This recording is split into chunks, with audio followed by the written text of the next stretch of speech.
You have to be the hero of your own story, and you can do that. 90% of it is just showing up.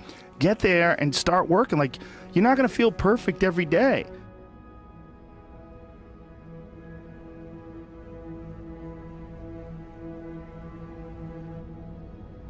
There's got to be those days you push through. And they're probably going to be more numerous than the days you don't. And so the benefit of discipline in my eyes has always been that through discipline, I get things done. Write down everything you want to do. This is what I want you to do. Write down what you would like to fix about your life. And then just, if you're 30 pounds overweight, you want to lose 30 pounds, do it the right way. Go start eating vegetables, monitor your calories, write down what you eat, exercise every day, force yourself to do it. The brain is the general, the troops are the body, and you get up and you do it. And then you get to write it down. Our bodies, for whatever reason, most people, their associations are to avoid anything that's uncomfortable.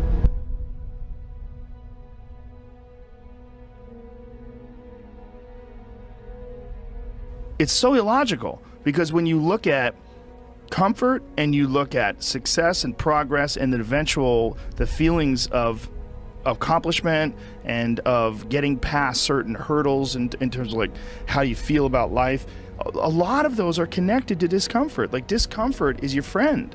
It really is. Like, discomfort and not being happy and content with certain situations in life or certain feelings in life. One of the big problems is sitting down and doing the work.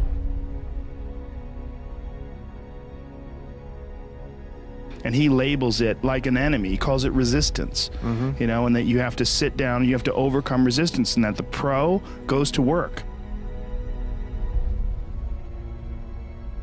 And it doesn't matter if you're sick, doesn't matter if you have kids, it doesn't matter what, you're a pro and you go to work. And that just, it puts it in your head that this is what I do.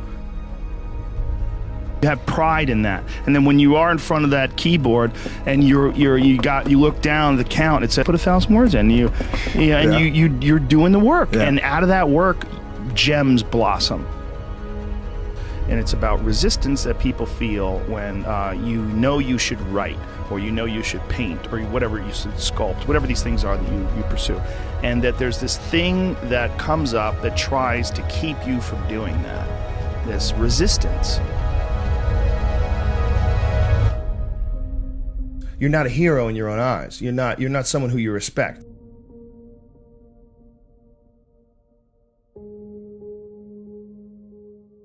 You know, you're doing what you got to do to get by, but ultimately you're not respecting yourself. And I think we all have a certain amount of appreciation and respect for hero figures. You know, like, we all look at like the guy who never lies and always does the right thing and fucking helps everybody out, and that's the John Wayne character. You know, that's the ultimate hero.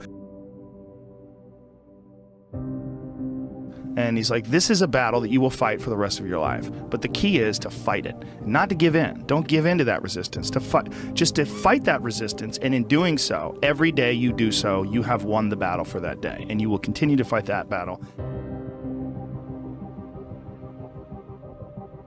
And when you look at your own life and you don't stack up, you're a thief, you stole money from your wife's purse, and you know you don't want to smoke cigarettes, but you fucking have to, you can't deal with the stress, you smoke, you devalue yourself. You slowly start devaluing yourself. You look at yourself, you realize that if you were judging yourself, you would judge yourself unfavorably. So no matter who you can't pretend you're the hero of your story. You can be the hero of your own story that woke up today. You can be the hero of your own story that at 40 years of age stopped, got out of bed, and said, I'm not doing this anymore. Only by my instincts and only by my morals and my ideals and my mind, and I'm going to be dead honest with myself because I'm realizing this is not going to last forever. And I'm going to get myself in shape, and I'm going to eat healthy, and I'm going to do this because this is me now.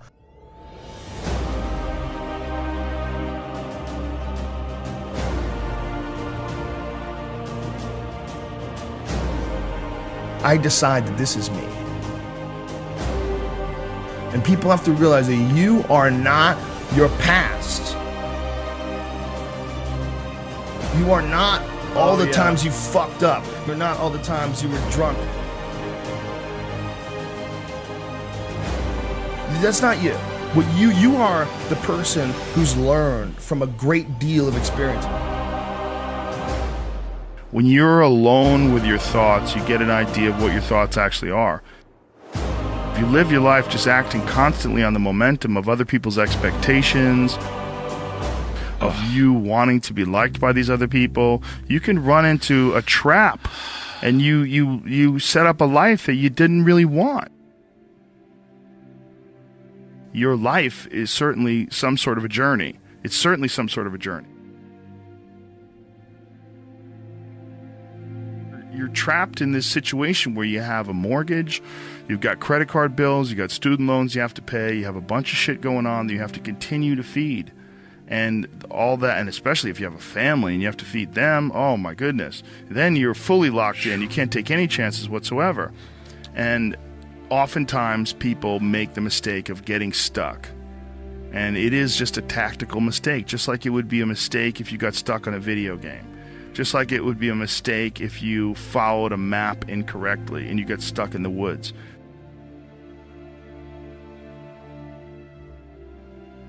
Your life is certainly some sort of a journey. It's certainly some sort of a journey. And we have to all be aware that when we're making journeys, we're not going to always make the right steps. And sometimes you have to back up and try again. And if you're in a position where you can't back up and try again, you've trapped yourself. Because people define themselves by the past. Instead of thinking about who they are now, instead of they still look back at a mistake they made and don't just get past that mistake, grow and learn, but dwell on it. Think it defines them. I mean, there's definitely pitfalls in life. You're going to run into them. We all are. No, you can learn and grow if you survive. Somewhere along the line, they didn't face enough of the adversity to realize that there's sometimes you just got to get up and get shit done. There's sometimes where you have to fucking pull yourself up and you have to push forward even if you want to stay in bed. Having that safety net just provided him with a way to stay in bed, kept him weak. Have an opportunity. Every time things go wrong, every time things feel terrible, you have an opportunity to learn from whatever makes you feel terrible and never allow it to happen again. Push forward. The system will set out honeypots for people to get trapped in. The system will set out the ideas of retirement, the ideas of the golden years, providing you benefits, providing you a healthy work environment. Why? Well, because they want people to work for them. They don't want people to realize their own dreams and escape. They want to set it up so that you stick around. Stick around in some sort of an unsatisfying world. It's up to you to see that video game problem, to see that issue as it comes up on the map. And no, I think this is a right turn. To see all the problems that could potentially lay in front of you and calculate your future. And then also look around all the people that didn't do it and look at the misery that they're in and learn that you don't want to be like them.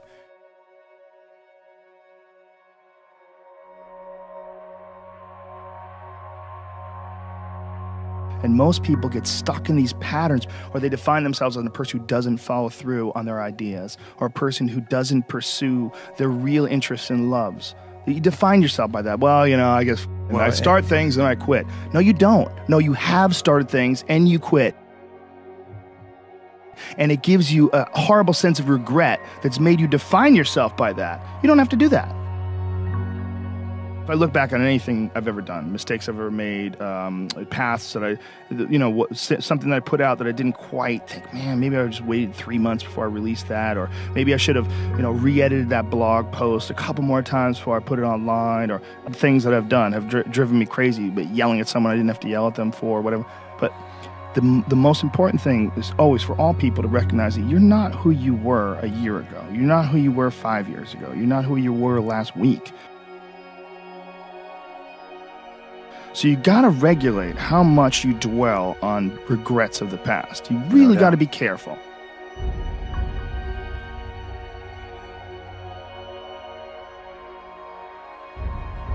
It's also directly proportionate to the amount of hardships that people face in life, their ability to face hardships. And there's a lot of folks that live life on a cushy cloud of marshmallows and bullshit, and then one day something goes wrong. And then look at the people that have kind of taken chances and navigated their way. What did they do differently than you?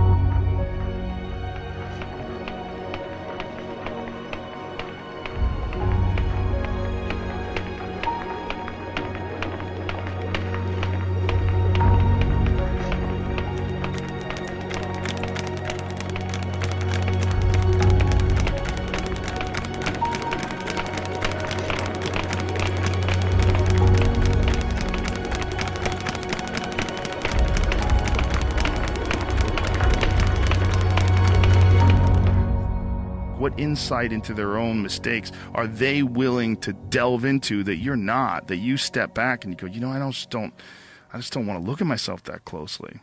But the person who's able to look at themselves the closest is going to get the more rational results.